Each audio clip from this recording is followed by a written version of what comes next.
Hi everyone and welcome back. Okay, I've got a brush review for you today. I was very kindly sent this set of Fuumuui watercolour brushes to review. I've just reviewed a set for them actually a week or two ago. Really enjoyed using those brushes, so I was really excited when Fuumuui said they wanted to send me this set out. Now there's 15 brushes in here in this really nice case. It's kind of like a black nylon, well, a very thick black nylon case. It's kind of hard backed, and it's more like canvas than nylon really, I guess. I'm not sure what it is, but it's very durable looking. Nice case, very nice case. I'll quickly just go through the case with you actually. It's kind of on Velcro there. You can bend that down like that and have it as a brush stand, which is really useful. You've also got a loop there, so you could hang this on an easel when these are folded down, obviously. Hang it from an easel and use it that way if you wanted to. So right from the start, I was super impressed with the case. And when I check the price on these, I'll get the prices out of the way straight away for you. I won't leave you with any cliffhangers or anything like that. When I checked the prices on these, I was really surprised to see that this set of 15 brushes and the case cost exactly the same. I'll just quickly bring these in, as this set of brushes that I've just reviewed for Fuumuui, where there's only 8 brushes in there. Now these are really good brushes. I really enjoyed using them. They hold a lot of water, they're nice and soft. Really nice brushes to use. So you've basically got 8 brushes there and 15 brushes here plus a case for the same amount of money, which is I think 21, well the last time I looked on the website it was $21.99, or I think that's about $16.99 in UK pounds. So basically for £17 you're getting 15 brushes and a case. I mean, that's great value. But the thing is, are they any good? That's the big question.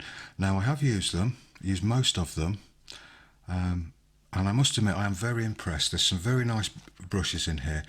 I'll just get these round brushes out. These are quite interesting. We'll start with these. And incidentally, the way that they're numbered is not really related to the size of the brush, let's say. They're more in numerical order. So it starts with 1, 2, 3, 4, 5, 6, 7, 8, 9, all the way up to 15, all in order, numerical order. So I don't think these, well, I know that these numbers on the brushes are not really relating to the sizes, although you could be fooled by that because when we look at the number 1, it's the smallest brush. And all of the round brushes do come with these little caps on them as well. I'll just take these off. Oh, I forgot the number 5 there, that's a round brush as well. So how Fuumuui are naming these is the number 1, 2 and 3 are called liner brushes, and the 4 and the 5 are called round brushes. Honestly, they look like the same style of brush to me, which I'm not moaning about because I love this style of brush, and I'll tell you what I like about them. Now some people will probably correct me on this or get in a debate about this, but a liner brush and a rigger brush are actually 2 different things, although lots of people think of them as one and the same. But a rigger brush is actually longer on the hairs than a liner brush. Now these look like short-haired rigger brushes to me in these smaller sizes. The same with these. They either look like long-haired round brushes or short-haired rigger brushes, and I guess that's why people call them liner brushes. But these larger brushes here, what Fuumuui are calling round brushes, again they're actually quite long in the hair and they have lovely points on them, and that's what I like about them. Because they're quite long, it makes them nice and soft, and they're still very springy as well.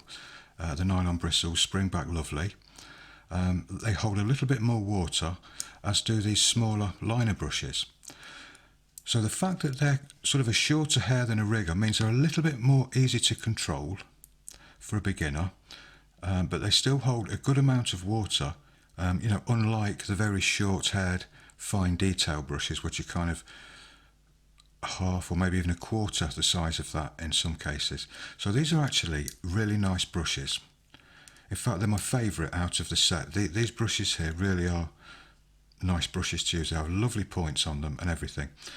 Now, there was a little issue with a couple of them. I don't know if you can see, I've kind of straightened them back out now, so you can't really see. I probably should have left them for you to see. But one or two of them aren't centred properly. But I did actually put my thumb behind that first section there on the ferrule, and I did actually gently manage to bend them back and straighten them up. They're not bad. It wouldn't put you off using them, but I just noticed that and thought, I wonder if I could straighten them up, and I could. So one or two of them did actually come not centred very well. Not all of them, like I say, it was just literally, I think two of them weren't centred very well at all. But again, you've got to remember that these are an inexpensive set of brushes, nylon brushes. But on the other hand, you know, just because they're cheap, they don't have to be rubbish, and they're not rubbish, they're really good. I'll just move these out for now. But you know you're not dealing with really expensive brushes here. A couple of other giveaways. I've got a video coming up actually about the fan brush. When that arrived, the bristles had got squashed, because when this kind of folds over, the case folds over, you can kind of see it's going to kind of squash that fan brush in there. This has kind of damaged the bristles a little bit, but I managed to repair it really easily, and I've got a video coming up about that, how to repair that fan brush. So that wasn't really a problem.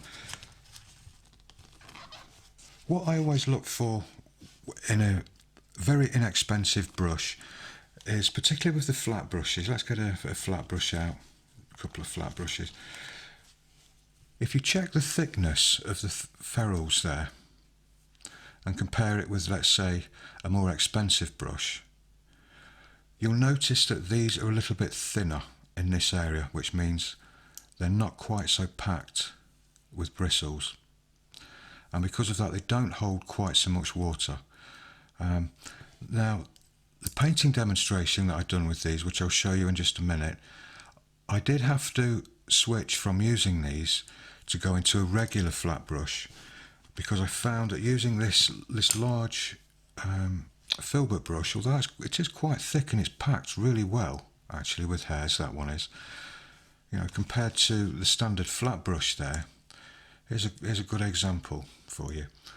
Can you see the thickness of the filbert on the right and the thickness of the flat brush on the left? The filbert is a lot fatter right on the end of the ferrule there, right at the point where the bristles meet, whereas a flat brush is a lot thinner. So I thought I'd use this as a wash brush for the painting. It did hold more water, most definitely, than the flat brush, but it wasn't really an ideal wash brush. I needed more of a softer flat brush for the large area that I was doing. But nonetheless, it was still a great brush, and this did hold, you know, a fair amount of water, so I can't complain at that. The flat brushes are really nice. They do have really nice chisel edges on there. They do hold together well, and they do hold enough water for most things. You know, remember these are nylon, they're not sable, so they're not going to have that kind of water holding capacity. The other filbert brushes, these smaller ones here, I use these quite a bit throughout the painting. These are really nice to use as well.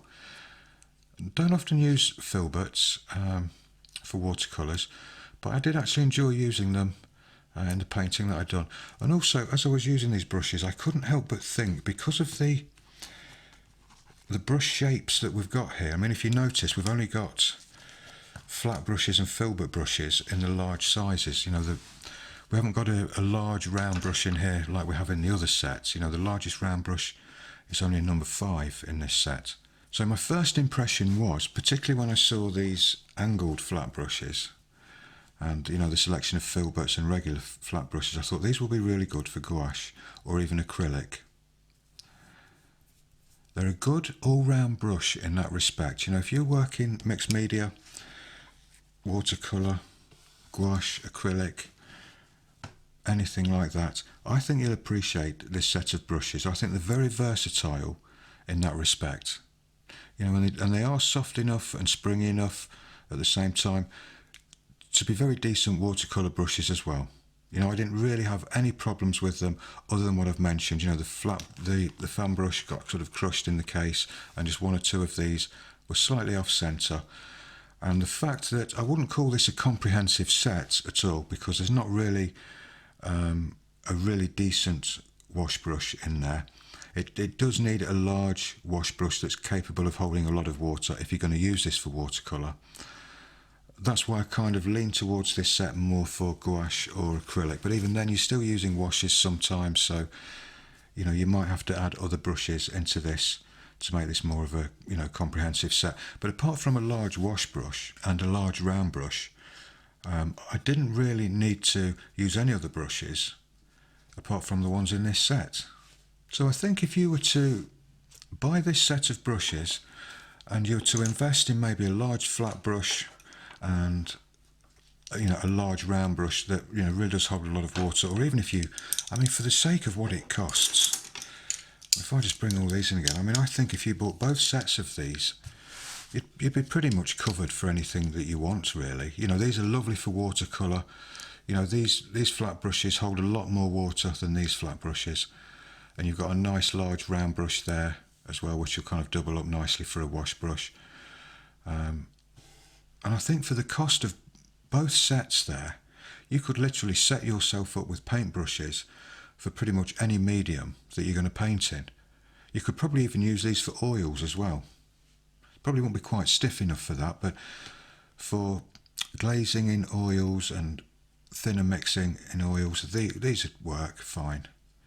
But I think for pretty much anything else, just these two sets and you're pretty much covered for everything. And again, you know, it's a very inexpensive price. I mean, honestly, $16.99, I've paid that for one brush in the past. You know, and is there really that much of a price difference between, you know, buying these type of brushes and some of the really, really expensive brushes out there? You know what? There isn't. There's obviously a difference, but I think the price difference with some of these very expensive brushes, which are big brand names and they have the, you know, artist names on them that recommend these brushes and they charge a bit more, I don't think it's justified compared to when you can pick up bargains like this, and these work really well. You know, they do work really well. And not only that, you know, these days there's a lot more people on a budget, you know, looking for bargains, can't afford to go out and buy really expensive brushes. I mean, I don't buy animal hair brushes anyway, so I'm not kind of in that league of buying those expensive brushes, but I do like really good quality nylon brushes. And some of the really good quality nylon brushes that I've got, yes, they might be a little bit more better in maybe some of the water holding capacities than these, and I've not tested the longevity of these. Some of the nylon brushes I've got have lasted for years and they're still going strong. I did have to, obviously had to pay a little bit more for them than these, but like I say, the longevity of these, who knows? I've only really used them for one painting and a few doodles. I've used these a few times and these are holding up quite well. But again, I don't want to keep coming back to the price of them, but it's, you know, it is kind of part of the review. You can't expect too much for that kind of money. You know, and if the brushes do fall to bits on you after a year, I still think they're good value. You know, you've had a good run with them for that kind of money. And not only that, I think this case would cost you a fair bit on its own, you know, to buy something like that. And I really do like that case. So all in all, I'm delighted yet again with the Fuumuui brushes. Really happy using them. They were a joy to use. Like I say, my favourite brush out of the set is this number 5. This really is a brush worth owning. And I wish that Fuumuui would do like open stock or sell things like this individually, because I would go out right now and buy 3 or 4 of these, have a little stash of these, because I know they wouldn't be expensive. But for just general kind of detail work, these are fantastic, absolutely fantastic. One of my favourite round brushes, I think, at the moment, this is. Really do like that brush. It's like I say, it's got longer hairs, a fantastic point. If I just wet that, and just bring that to a point a little bit more, you can kind of see You really have got a nice needle point on there, nice long hairs, and it's quite springy as well. Springs back into shape, perfect every time. And there's been no shedding of any brush hairs. There's nothing with these brushes that you could actually grumble about, apart from what I've already mentioned, the squashing of the fan brush and the centering of the ferrules there. But apart from that, in use, they really are nice brushes to use. Honestly, they are. Now, the fan brushes are never my favourite brushes, so regardless who makes them, it doesn't really matter. But this one will make a few nice sort of grass strokes and grass effects for you in watercolour. You create some interesting marks with it if that's what you're looking for. It's quite nice for stippling as well. So you can make a few interesting marks with this brush. It's always nice to have one. Whether you use it a lot or not, it's always nice just to have one there just in case, for that moment where you need to do lots of textures and grass strokes and things like that in a painting. These will get the job done quite quick for you. Now, I'm not going to do a demonstration of all the other brushes, the marks they make. We all know what mark a fan brush makes, and a round brush, and an angled brush, and a filbert brush. We all know what kind of marks they make. But I'll just quickly play you a few video clips from the painting I actually done with these, so you can see these in action and see that they do actually work really well. Okay, so I used pretty much all of the brush shapes for this painting, other than the fan brush. I didn't use that at all anywhere in this painting, but I used some of the larger flat brushes, some of the smaller flat brushes, and they all work really well, for painting in these small areas. But like I said, one of the areas where I did have just a little bit of difficulty, it wasn't too bad, but it was in this area here where I painted the water in. And the brushes hold a fair amount of paint, but I just couldn't quite get the finish that I knew I could get with a softer flat brush, because I applied several glazes over the water there, and if your brush is a little bit too stiff, it will start to pull up the watercolour underneath. So a softer brush was just a little bit better in that case. But as you can see, look, these flat brushes, they're really nice. Get nice clean edges with them, particularly with these smaller brushes. Ideal for working on architecture and buildings, anything where there's lots of angles and straight edges. This is a really nice set of brushes, to cope with all of that. Quick plug for my Patreon channel while I'm about it. This painting that you see here is actually a full tutorial over on my Patreon channel, and I'll leave links to Patreon in the on-screen cards and the description below. So if you're interested in painting along with this, learning how to paint this and learning some of the techniques that I used in this, please feel free to check out my Patreon channel. So there we go. This is another area I just needed to use a large round brush just to paint some of these shadows in. I was just more comfortable with it. But there's a finished painting, so as you can see, these brushes work, and they work really well. So there we go. That's the Fuumuui brush review. Like I say, I'm really pleased with them. Generally, I like the Fuumuui brushes. I'll leave a link to their website, and you can see the entire range of the brushes that they do. There's loads to choose from. It's not just synthetic, there's all kinds of brushes there for you. And they're not just watercolour brushes either. You've got oil painting brushes, acrylic brushes, massive selection of brushes to choose from. I don't think you'll be disappointed with any of them actually that you buy. They all look really good, and at exceptional prices. Can't get over the prices of these brushes. When I first started out painting watercolour 30 years ago, everything just seemed so expensive. But nowadays, things like this just seem so inexpensive. Just buying one brush like this back in the day when I started, I can remember it. They used to cost a lot of money just for, an average sort of nylon brush. I think these days, we've got to be really grateful, really happy with this type of thing. Okay, so I hope that review was helpful for you. Please give a thumbs up if you like the video. It always helps the channel, and I do appreciate it. So take care everyone, and I'll see you in the next one. Bye for now.